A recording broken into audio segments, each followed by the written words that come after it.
നമസ്കാരം. ഇൻഫോർ ന്യൂസിന്റെ ഇന്നത്തെ വാർത്തകളിലേക്ക് സ്വാഗതം. ആദ്യം പ്രധാന വാർത്തകൾ.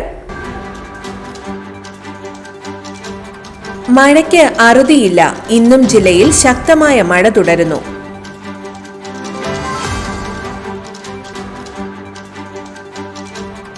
പുതുക്കാട് വീട്ടിൽ ഗ്യാസ് സിലിണ്ടർ ചോർന്ന് 2 പേർക്ക് പൊള്ളലേറ്റു.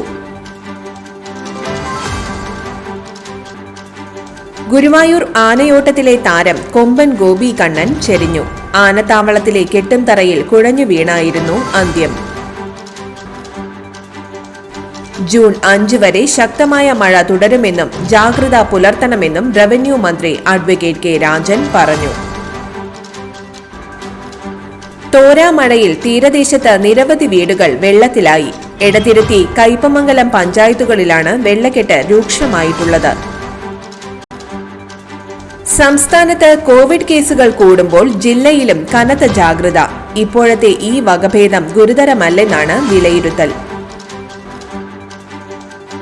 മഴ കനത്തതോടെ ദേശീയപാത 66 തിരുവത്ര അത്താണി സർവീസ് റോഡിൽ വെള്ളക്കെട്ട് രൂക്ഷം. കൊരട്ടി പഞ്ചായത്ത് വിദ്യാഭ്യാസ അവാർഡ് ദാനം ആദരവ് 2025 സംഘടിപ്പിച്ചു. ചാലക്കുടിയിൽ ദേശീയപാതയിലെ അശാസ്ത്രീയ നിർമ്മാണങ്ങൾക്കും ഗതാഗത കുരുക്കിനുമെതിരെ ധർണ നടത്തി. വാർത്തകൾ വിശദമായി. മഴയ്ക്ക് അറുതിയില്ല. ഇന്നും ജില്ലയിൽ ശക്തമായ മഴ തുടരുന്നു. തൃശൂർ ഉൾപ്പെടെ 5 ജില്ലകളിൽ റെഡ് അലർട്ട്. ജില്ലകളിൽ ഒറ്റപ്പെട്ട ഇടങ്ങളിൽ ഇടിമിന്നലോട് കൂടിയ ശക്തമായ മഴയ്ക്കും മണിക്കൂറിൽ 60 കിലോമീറ്റർ വരെ വേഗതയിൽ ശക്തമായ കാറ്റിനും സാധ്യതയെന്ന് കേന്ദ്ര കാലാവസ്ഥാ വകുപ്പ് അറിയിച്ചു. തിരുവനന്തപുരം, കൊല്ലം, പത്തനംതിട്ട, ഇടുക്കി, മലപ്പുറം, കോഴിക്കോട്, വയനാട്, കണ്ണൂർ, കാസർഗോഡ് എന്നീ ജില്ലകളിൽ ഇന്ന് ഓറഞ്ച് അലർട്ടാണ്.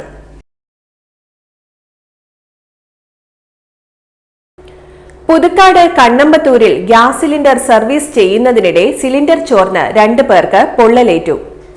കണ്ണമ്പത്തൂർ പൊന്നാമ്പിടി വീട്ടിൽ ബിന്ദു, സിലിണ്ടർ സർവീസ് ചെയ്യാനെത്തിയ വട്ടനാത്ര സ്വദേശി കൈനാത്തൂടൻ വീട്ടിൽ അശോകൻ എന്നിവർക്കാണ് പൊള്ളലേറ്റത്.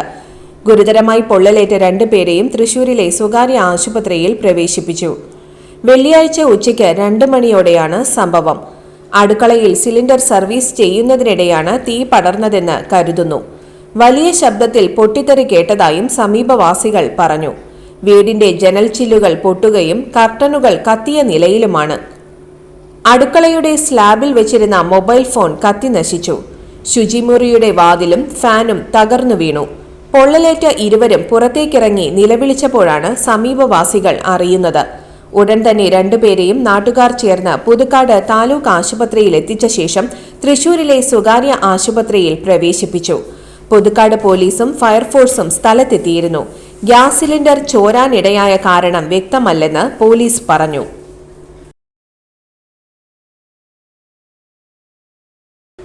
ഗുരുവായൂർ ആനയോട്ടത്തിലെ താരം കൊമ്പൻ ഗോപി കണ്ണൻ ചെരിഞ്ഞു. ആനത്താവളത്തിലെ കെട്ടുംതറയിൽ കുഴഞ്ഞു വീണായിരുന്നു അന്ത്യം.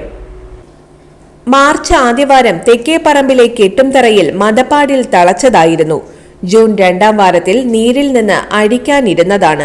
കൊമ്പന് കാര്യമായ അസുഖങ്ങളൊന്നും ഉണ്ടായിരുന്നില്ല. 2 ദിവസമായി തീറ്റയെടുക്കാൻ മടി കാണിച്ചിരുന്നു. മദപ്പാടിലായതിനാൽ ചികിത്സ നൽകാൻ കഴിയാത്ത അവസ്ഥയിലായിരുന്നു. പുലർച്ചെ 2 മണിയോടെ ആന ചിഹ്നം വിളി തുടങ്ങി. ദേവസ്വം വെറ്റിനറി ഡോക്ടർ ചാരുജിത്ത് നാരായണന്റെ നേതൃത്വത്തിൽ മരുന്ന് നൽകിയെങ്കിലും കഴിക്കാൻ കൂട്ടാക്കിയില്ല. 4 മണിയോടെ കുഴഞ്ഞു വീഴുകയും 4:10 അന്ത്യം സംഭവിക്കുകയുമായിരുന്നു. Devaswom chairman doctor VK Vijayan, administrator KP Vinayan, Jeevadhanam deputy administrator M Radha എന്നിവർ പുഷ്പചക്രം അർപ്പിച്ചു. ഫോറസ്റ്റ് ഉദ്യോഗസ്ഥരെത്തി ഇൻക്വസ്റ്റ് നടപടികൾ പൂർത്തീകരിച്ച് ജഡം കോടനാട്ടേക്ക് കൊണ്ടുപോയി. കോടനാട് വനത്തിൽ പോസ്റ്റ്മോർട്ടം നടത്തിയ ശേഷം സംസ്കരിക്കും. തൃശൂരിലെ പ്രമുഖ വ്യവസായി ഗോപു നന്ദിലത്താണ് 2001 സെപ്റ്റംബർ 3 ഗോപി കണ്ണനെ ഗുരുവായൂർ ക്ഷേത്രത്തിൽ നടയിരുത്തിയത്. ഗുരുവായൂർ ക്ഷേത്രോത്സവത്തിന്റെ ഭാഗമായി നടക്കുന്ന ആനയോട്ടത്തിൽ 9 തവണ ജേതാവായിട്ടുണ്ട്. ഗോപി കണ്ണന്റെ വിയോഗത്തോടെ ഗുരുവായൂർ ദേവസ്വത്തിൽ ആനകളുടെ എണ്ണം 36 ചുരുങ്ങി. ജൂൺ 5 വരെ ശക്തമായ മഴ തുടരുമെന്നും ജാഗ്രത പുലർത്തണമെന്നും റവന്യൂ മന്ത്രി അഡ്വക്കേറ്റ് കെ രാജൻ പറഞ്ഞു. കുട്ടനെല്ലൂരിൽ മാധ്യമങ്ങളോട് സംസാരിക്കുകയായിരുന്നു മന്ത്രി. മഴ കനത്ത നാശനഷ്ടമാണ് ഉണ്ടാക്കുന്നത്. നിലവിലെ ന്യൂനമർദ്ദം തീവ്ര ന്യൂനമർദ്ദമായി മാറിയെന്നും അത് അതിതീവ്ര ന്യൂനമർദ്ദമായി മാറുമെന്നും മന്ത്രി അറിയിച്ചു. ജൂൺ 2ാമത്തെ ആഴ്ച മുതൽ മഴ കുറയും. അപകടകരമായ മരങ്ങൾ മുറിച്ചു മാറ്റണമെന്നും തെറ്റായ വിവരങ്ങൾ സമൂഹ മാധ്യമങ്ങളിലൂടെ പ്രചരിപ്പിക്കരുതെന്നും മന്ത്രി പറഞ്ഞു. 1894 പേരാണ് സംസ്ഥാനത്ത് ക്യാമ്പുകളിൽ കഴിയുന്നത്. ആവശ്യമായ ക്യാമ്പുകൾ തുടങ്ങാൻ ജില്ലാ കളക്ടർമാർക്ക് നിർദ്ദേശം കൊടുത്തിട്ടുണ്ട്. 4000-ലധികം ക്യാമ്പുകൾ തുടങ്ങാൻ സജ്ജമാണ്. സംസ്ഥാനത്ത് 7 വീടുകൾ പൂർണ്ണമായും 181 വീടുകൾ ഭാഗികമായും തകർന്നതായും മന്ത്രി വ്യക്തമാക്കി. കപ്പൽ തകർന്നതിനെ തുടർന്ന് ഇതുവരെ 56 കണ്ടെയ്നറുകൾ ആകെ കരക്കടിഞ്ഞതായും തീരം വൃത്തിയാക്കാൻ നടപടി തുടങ്ങിയതായും മന്ത്രി അറിയിച്ചു. തോരാ മഴയിൽ തീരദേശത്ത് നിരവധി വീടുകൾ വെള്ളത്തിലായി. എടത്തിരുത്തി, കയ്പമംഗലം പഞ്ചായത്തുകളിലാണ് വെള്ളക്കെട്ട് രൂക്ഷമായിട്ടുള്ളത്. പ്രധാന തോടുകൾ കടന്നുപോകുന്ന പ്രദേശത്തെ വീടുകളാണ് വെള്ളത്തിലായിട്ടുള്ളത്. എടതിരുത്തി 15ാം വാർഡ് ചന്ദ്രാപിന്നി ബൈപ്പാസിന് സമീപവും പപ്പടം നഗറിലും നിരവധി വീടുകളിൽ വെള്ളം കയറി. പലരും ബന്ധുവീടുകളിലേക്കും മറ്റും താമസം മാറിയിരിക്കുകയാണ്. ദേശീയപാത നിർമ്മാണത്തെ തുടർന്ന് വെള്ളം ഒഴുകിപ്പോകുന്ന തോടുകൾ നികത്തിയതും കൂടുതൽ വെള്ളക്കെട്ടിന് കാരണമായി. വീട്ടുപറമ്പുകളിലേക്ക് തോടുകൾ കവിഞ്ഞൊഴുകി 50ഓളം വീടുകളിൽ വെള്ളക്കെട്ട് രൂക്ഷമായിരിക്കുകയാണ്. നിരവധി വീടുകളിൽ വെള്ളം കയറിയിട്ടുണ്ട്. റോഡുകളിലും വെള്ളക്കെട്ട് മൂലം സഞ്ചരിക്കാൻ പറ്റാത്ത സ്ഥിതിയാണുള്ളത്. SN വിദ്യാഭവൻ പ്രദേശത്തും വെള്ളക്കെട്ട് രൂക്ഷമാണ്. നിരവധി സ്ഥലത്ത് കൃഷിനാശവും ഉണ്ടായിട്ടുണ്ട്. കയ്പമംഗലം പഞ്ചായത്തിലും വെള്ളക്കെട്ട് രൂക്ഷമാണ്. 2ാം വാർഡ് കൂരിക്കുഴി സലഫി വടക്ക് ഭാഗത്താണ് വെള്ളക്കെട്ട് രൂക്ഷമായിട്ടുള്ളത്. ഈ ഭാഗത്ത് 40ഓളം കുടുംബങ്ങൾ വെള്ളക്കെട്ടിലാണ്. ചില വീടുകളിൽ വെള്ളം കയറിയിട്ടുണ്ട്. ഇവരെ ദുരിതാശ്വാസ ക്യാമ്പിലേക്ക് മാറ്റി താമസിപ്പിക്കാനുള്ള നടപടികൾ ആരംഭിച്ചതായി panchayat president Shobhana Ravi, ward member PMS Abideen എന്നിവർ പറഞ്ഞു. കാളമുറി, കിഴക്ക് വിളക്കുപറമ്പ്, തൈവേപ്പ്, പള്ളിത്താനം, ഗ്രാമലക്ഷ്മി പ്രദേശത്തും വെള്ളക്കെട്ട് രൂക്ഷമാണ്. വൈകിട്ടോടെ കൂരിക്കുഴി ബാബുൽ ഉലും മദ്രസ, RCUP സ്കൂൾ എന്നിവിടങ്ങളിൽ ക്യാമ്പ് തുടങ്ങാനുള്ള ഒരുക്കത്തിലാണ് അധികൃതർ. വെള്ളം നിന്ന് തുടങ്ങി മനസ്സിലായില്ലേ? ഈ തോട് ഇവിടെ നിന്ന് വെടുപ്പാക്കി പോയെങ്കിൽ മാത്രമേ ഈ വെള്ളം ഇവിടെ നിന്ന് പോവുള്ളൂ, അല്ലാണ്ട് പോവില്ല. ഇവരിവിടെ വെറുതെ അവിടെ കുളവാഴ മാന്തിക്കൊണ്ട് ഒരു വെള്ളം പോകാനുള്ള ഒരു ഞാൻ കാണാനില്ല ഇവിടെ മനസ്സിലായില്ലേ? തോട് ഏറ്റത്തുനിന്ന് വെടുപ്പാക്കിയിട്ട് അവിടം വരെ വെടുപ്പാക്കിയാൽ മാത്രമേ വെള്ളം പോവുള്ളൂ. സംസ്ഥാനത്ത് കോവിഡ് കേസുകൾ കൂടുമ്പോൾ ജില്ലയിലും കനത്ത ജാഗ്രത. ഇപ്പോഴത്തെ ഈ വകഭേദം ഗുരുതരമല്ലെന്നാണ് വിലയിരുത്തൽ. കേരളത്തിൽ ആദ്യം കോവിഡ് റിപ്പോർട്ട് ചെയ്ത തൃശൂരിൽ ജാഗ്രതയ്ക്ക് കുറവില്ല. ആശങ്കപ്പെടേണ്ട സാഹചര്യമില്ലെന്ന് അധികൃതർ വ്യക്തമാക്കി.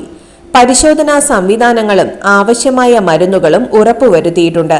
സംസ്ഥാനത്ത് ആകെ കോവിഡ് ആക്റ്റീവ് കേസുകൾ 727 കൂടുതൽ കേസുകളുള്ളത് കോട്ടയം, തിരുവനന്തപുരം, പത്തനംതിട്ട, എറണാകുളം, ആലപ്പുഴ ജില്ലകളിലാണ്.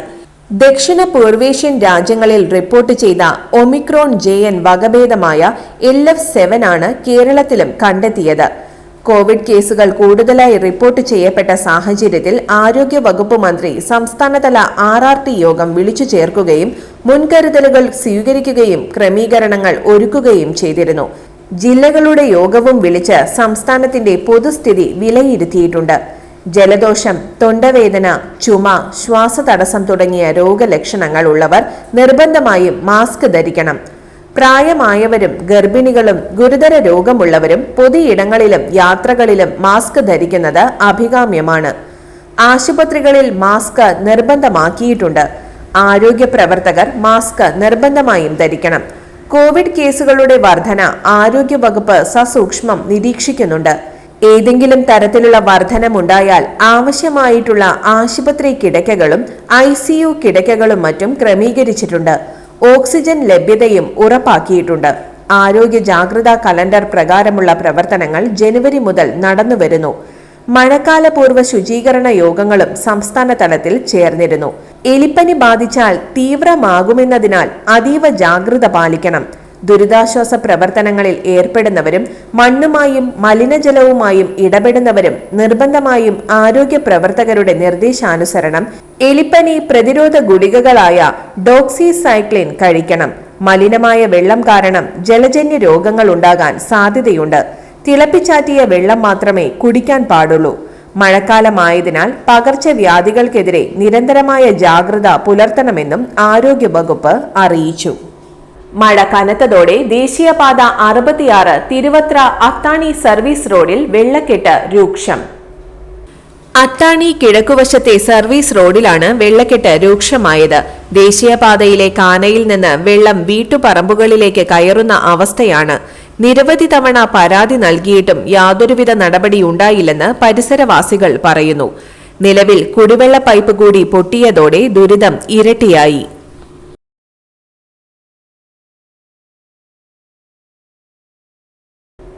കൊരട്ടി പഞ്ചായത്ത് വിദ്യാഭ്യാസ അവാർഡ് ദാനം ആദരവ് 2025 സംഘടിപ്പിച്ചു. കൊരട്ടി പഞ്ചായത്തിലെ SSLC +2 പരീക്ഷയിൽ ഫുൾ A+ നേടിയ വിദ്യാർത്ഥികൾക്കും 100% വിജയം നേടിയ സ്കൂളുകൾക്കുമുള്ള വിദ്യാഭ്യാസ അവാർഡ് ദാനം ആദരവ് 2025 സംഘടിപ്പിച്ചു. ആദരവ് പരിപാടി കേരള സംസ്ഥാന മനുഷ്യാവകാശ കമ്മീഷൻ അംഗം വി ഗീത ഉദ്ഘാടനം ചെയ്തു. കൊരട്ടി പഞ്ചായത്ത് പ്രസിഡന്റ് PC ബിജു അധ്യക്ഷത വഹിച്ചു. പ്രശസ്ത പ്രചോദനാത്മക പ്രഭാഷകൻ ജോസഫ് അന്നംകുട്ടി ജോസ് മുഖ്യപ്രഭാഷണം നടത്തി. പ്രശസ്ത സിനിമാ താരം കൈലാഷ് മുഖ്യാതിഥിയായി. പഞ്ചായത്തിലെ ഫുൾ A+ നേടിയ 160 വിദ്യാർത്ഥികൾക്കും പഞ്ചായത്തിൽ SSLC പരീക്ഷയിൽ 100% വിജയം നേടിയ MAMH school, little flower HS school, PSHS Thirumudikkunnu എന്നീ സ്കൂളുകൾക്കും +2 പരീക്ഷയിൽ 100% വിജയം നേടിയ ലിറ്റിൽ ഫ്ലവർ HSSനും അവാർഡുകൾ നൽകി. പഞ്ചായത്ത് വൈസ് പ്രസിഡന്റ് ഷൈനി ഷാജി, പഞ്ചായത്ത് സ്ഥിരം സമിതി അധ്യക്ഷന്മാരായ അഡ്വക്കേറ്റ് KR സുമേഷ്, നൈനു റിച്ചു, കുമാരി ബാലൻ, പഞ്ചായത്ത് അംഗങ്ങളായ Bijoy Pereppadan, PG Sathyapalan, panchayat secretary KA Sreelatha എന്നിവർ പ്രസംഗിച്ചു. തുടർന്ന് വിവിധ കലാപരിപാടികളും സ്നേഹവിരുന്നും സംഘടിപ്പിച്ചു. ചാലക്കുടിയിൽ ദേശീയപാതയിലെ അശാസ്ത്രീയ നിർമ്മാണങ്ങൾക്കും ഗതാഗത കുരുക്കിനുമെതിരെ ധർണ നടത്തി. ചാലക്കുടി ബ്ലോക്ക് കോൺഗ്രസ് കമ്മിറ്റിയുടെ ആഭിമുഖ്യത്തിൽ നടത്തിയ പ്രതിഷേധ ധർണ സനീഷ് കുമാർ ജോസഫ് MLA ഉദ്ഘാടനം ചെയ്തു. Block Congress president VO Pailappan അധ്യക്ഷത വഹിച്ചു. Municipal chairman Shibu Valappan, vice chairman C Sreedevi, KPCC member Shone Pellissery, DCC സെക്രട്ടറിമാരായ K James Paul, Mary Nalan, Deljith, UDF convenor OS Chandran, മണ്ഡലം പ്രസിഡന്റുമാരായ Johnny Pullan, Thomas I Kannath, VM Anto, Shahul Panikkaveettil, Valsan Champakkara, Jithi Rajan എന്നിവർ സംസാരിച്ചു. ദേശീയപാതയിലൂടെ യാത്ര ചെയ്യാൻ കഴിയാത്ത ഒരു സാഹചര്യമാണെന്ന് നമ്മളെ സംബന്ധിച്ചിടത്തോളം, ജനങ്ങളെ സംബന്ധിച്ചിടത്തോളം ഉള്ളത്. ടോള് കൊടുത്ത് ഇന്നത്തെ സ്വർണ്ണവില നോക്കാം. ഇന്നത്തെ സ്വർണ്ണവില നിങ്ങൾക്കായി സമർപ്പിക്കുന്നത് ഇവാനിയ ഗോൾഡ് തൃശൂർ. നിങ്ങളുടെ പഴയ സ്വർണ്ണാഭരണങ്ങൾ ഉയർന്ന വിലയ്ക്ക് എടുക്കപ്പെടും. ബാങ്ക്, ധനകാര്യ സ്ഥാപനങ്ങളിൽ പണയം വെച്ചതോ കൈവശം ഉള്ളതോ ഏതുമാകട്ടെ, നിങ്ങളുടെ സ്വർണ്ണാഭരണങ്ങൾ എടുത്തു വിൽക്കാൻ ഞങ്ങൾ സഹായിക്കുന്നു. 100% വിശ്വസ്തവും സുതാര്യവുമായ സേവനം ഞങ്ങൾ ഉറപ്പു നൽകുന്നു. ഇവാനിയ ഗോൾഡ് തൃശൂർ. സ്വർണ്ണവില 25 രൂപ കൂടി ഗ്രാമിന് 8,920 രൂപ, പവന് 71,360 രൂപ. ഇന്നത്തെ കാലാവസ്ഥ.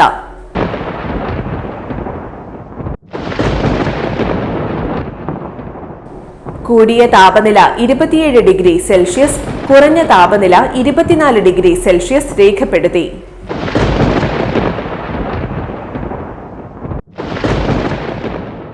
പ്രധാന വാർത്തകൾ ഒരിക്കൽ കൂടി. മഴയ്ക്ക് അറുതിയില്ല. ഇന്നും ജില്ലയിൽ ശക്തമായ മഴ തുടരുന്നു.